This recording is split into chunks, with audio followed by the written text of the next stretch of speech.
அடுத்ததாக நீங்கள் ஆவலுடன் எதிர்பார்த்த தமிழச்சி தங்கபாண்டியன் அவர்கள் சிறப்புரை ஆற்றுவார்கள். தங்கபாண்டியன் ஒரு ஹைக்கூ எழுதினார்.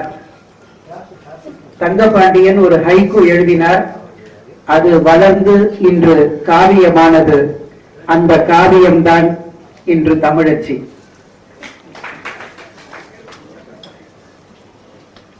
பொதுவாக சொல்லுவார்கள் அம்மா என்றால் அன்பு என்று. ஆனால் அதை இப்பொழுது இப்படி மாற்றி சொல்லலாம். தமிழச்சி என்றால் அன்பு என்று சொல்லலாம். அவர் என்னென்ன சொன்னாலும் அது கவிதை.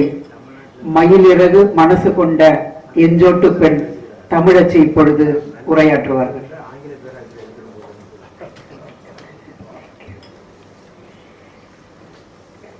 மிக அருமையான ஒரு அறிமுகத்தை எனக்கு அளித்த பிரிய தோழர் ரவிக்கு என்னுடைய நன்றி.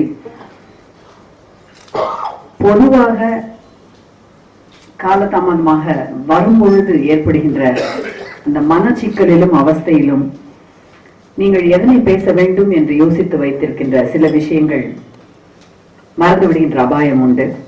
அதிலும் எனக்கு இங்கு வந்து மேடையிலே மூத்த அத்தனை படைப்பாளிகளும் இருக்கும் பொழுது நேற்று பெய்த மழையில் முளைத்த காளானாகிய நான் கிட்டத்தட்ட அரை மணி நேரம் தாமதமாக வருகின்றேனே என்று சப்த நாடி ஒடுங்கிவிட்டது. தயவு செய்து என்னை மன்னிக்க வேண்டும். இந்த விழாவில் கலந்து கொள்வது எனக்கு கடமை. ஏனால் என்னுடைய குடும்ப விழா இந்த விழா. ஏதுவாகவே எந்த தேதியில் நீங்கள் வைத்திருந்தாலும் மித்ராவில் நடைபெறுகின்ற விழாவிற்கு வருவேன் அப்பா. ஏனென்றால் அது என்னுடைய விழா என்று நான் உறுதி அளித்திருந்த காரணத்தினால் இன்னொரு விழாவிற்கு நான் செல்ல வேண்டியது இருந்தாலும் இந்த விழாவில் வருவதை என்னுடைய பிரதானமான கடமையாகவும் மகிழ்ச்சியாகவும் நான் கருதுகின்றேன்.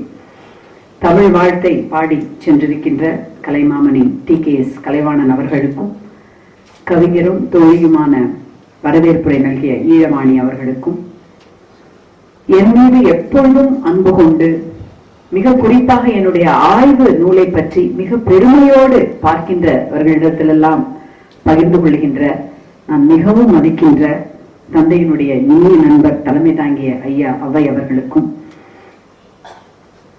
நாங்கள் எல்லாரும்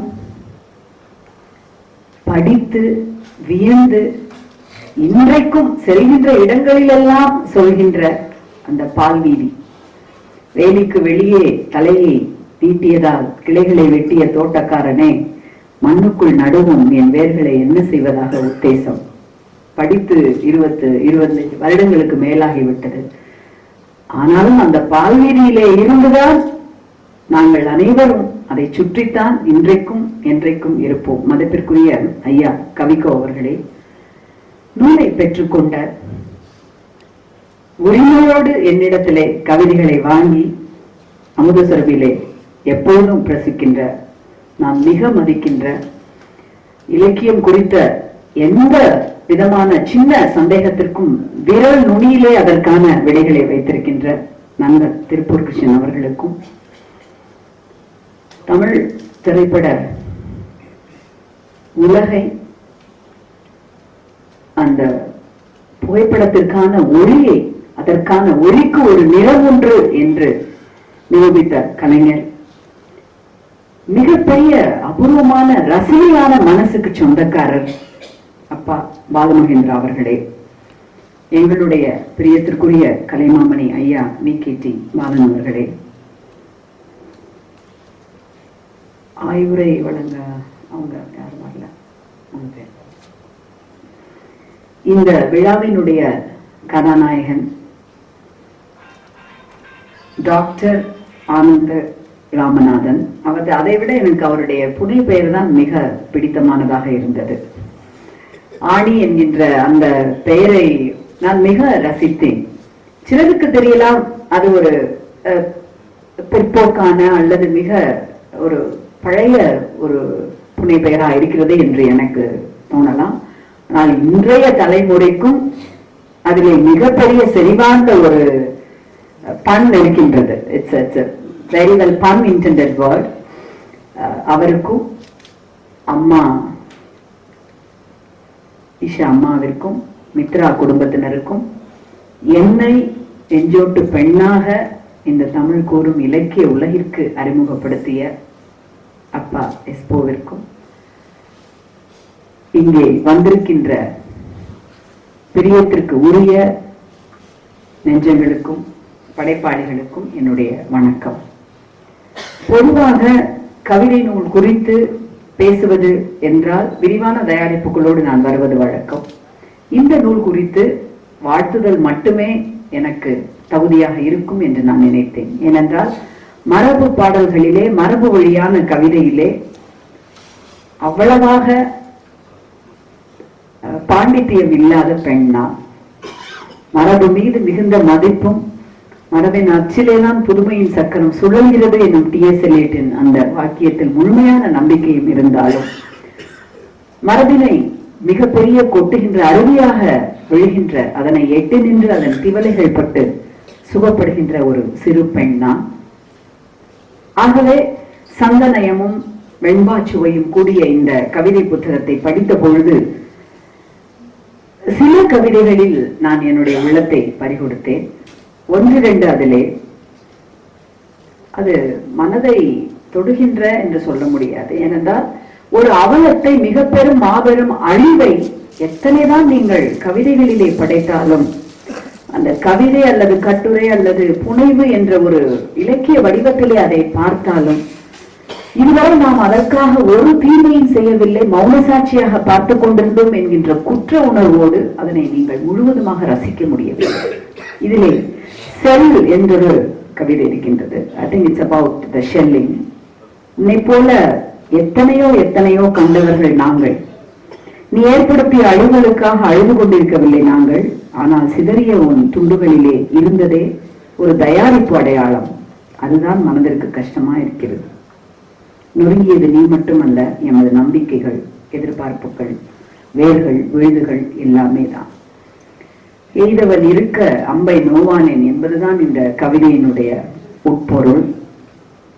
அவர் ஒரு புலம்பெயர்ந்த தமிழராக தன்னுடைய பிழைப்பை பார்த்து ஆஸ்திரேலியாவிலே வசிக்கின்ற அந்த வாழ் நிலையிலும் தனக்கான ஒரு வெளிப்பாடாக, தனக்கான ஒரு இலக்கிய தடமாக கவிதையை தெரிந்து கொண்டிருக்கின்றார். இதிலே எனக்கு முழுவதுமாக சுவைக்க முடியாவிட்டாலும் எழுதியிருக்கின்ற காதல் கவிதைகள் ஏராளம். பிறகுதான் நான் இங்கு வந்து பார்த்தேன், ஒரு இளைஞருக்குரிய அத்தனை துடிப்போடும் மன லைப்போடும் இதிலே அவர் எழுதியிருக்கின்ற காதல் கவிதைகள். காதலுக்கு வயது என்பது ஒரு தடை அல்ல, என்றைக்கும் மனதிலே இருக்கின்ற ஒரு உணர்வு என்பதை அது எனக்கு காட்டியது. தடுத்திட முடியுமா என்ற ஒரு கவிதை எழுதியிருக்கின்றார். ஒரு வரி பட்ட தமிழனம் பொங்கி எழுவதை துட்ட கமனு தடுக்க முடியுமோ என்று எழுதியிருந்தார். அந்த அரசனை குறித்து என்னுடைய இரண்டாவது மகளிடம் நான் இந்த ஒரு வரியை, ஏனென்றால் அவளிடம் சிறு சிறு கவிதைகளை நான் பகிர்ந்து கொள்வது வழக்கம். இலங்கை குறித்து பல இடங்களிலே நான் சொல்லியிருக்கின்றேன். இலங்கையிலே இருந்த நம்முடைய பெண் கவிஞர் ஒருவர், என்னுடைய தோழிக்கு திருமணம், எங்கு பார்த்தாலும் என்னுடைய நிலத்திலே குடி களப்பெயர்வு, வன்புணர்வு, பஞ்சம், மரணம். இந்நிலையில் தோழிக்கு நான் எதனை திருமண பரிசாக தர? தாவணி பொருட்களையா, வாசனை திரவியத்தையா, புத்தகங்களையா, எதனை நான் தர? கர்ப்பத்தடை மாத்திரைகளை தவிர என்றொரு கவிதை எழுதியிருப்பார். இதனை நான் அவளுக்கு வாசித்து காண்பித்திருக்கின்றேன். இதிலே, இந்த அவலத்திலே எனக்கும் பங்கு உண்டு. ஏனென்றால் நான் மௌன சாட்சியாக பார்த்து கொண்டிருந்தேன். உனக்கும் பங்கிருக்கிறது. அடுத்த தலைமுறைக்கும் தீர்க்க முடியாத மாபெரும் குற்ற உணர்வை தமிழ்நாட்டிலே இருக்கின்ற தமிழர்களாகிய நாம் பார்த்து கொண்டிருக்கின்றோம், சுமந்து கொண்டிருக்கின்றோம். எத்தனை வாசனை திரவியங்களாலும் கழுவ முடியாத லேடி மேம்பத்தினுடைய கரை போலத்தான் மே 18 முள்ளிவாய்க்காலுக்கு சாட்சியாக இருந்த தமிழர்களுடைய கரைகள். அவரிடம் அதை சொல்லி இந்த கவிதையையும் நான் வாசித்து, இந்த 2 வரிகளை வாசித்து காமித்தேன். அவள் துட்டகமனை யார் என கேட்டாள். துட்டகமனுவை பற்றிய கதைகளை சொல்லிவிட்டு, இன்றைக்கும் துட்டகமனுக்குள் இருக்கிறார்கள், வெவ்வேறு உறவுகளிலே இருக்கின்றார்கள், வெவ்வேறு விதமாக அவர்கள் வெளிப்படுகிறார்கள் என்று நாட்டு நடப்பை பற்றி சொன்னேன். அவள் ஒரே ஒரு கேள்வியை கேட்டாள். இதை எழுதியவருடைய போட்டோகிராஃப் இதுல இல்லையே அம்மா என்று கேட்டாள். she just wanted to 2-3 கவிதைகளை படித்தவுடன் அவளுக்கு அது தோன்றி இருக்கலாம். நான் சொன்னேன் அது தேவையே இல்லை கூட என்று நினைத்தேன். ஏனென்றால் கவிதைகளை படிக்கும் பொழுது ஒரு சில மனத்தடையை புகைப்படங்கள் உருவாக்கலாம். உனக்கு இதிலே இருந்து எடுக்கின்ற விஷயங்களை, நான் உன்னிடம் பகிர்ந்து கொள்கின்ற விஷயங்களை நீ உருவம் இல்லாமலே புரிந்து கொள்ளலாம் என்று நான் அவளிடம் சொன்னேன். புத்தகம் வழக்கம் போல மித்ரா தயாரிப்பாக மிக அழகுடனும் நேர்த்தியுடனும் வெளிவந்திருக்கின்றது.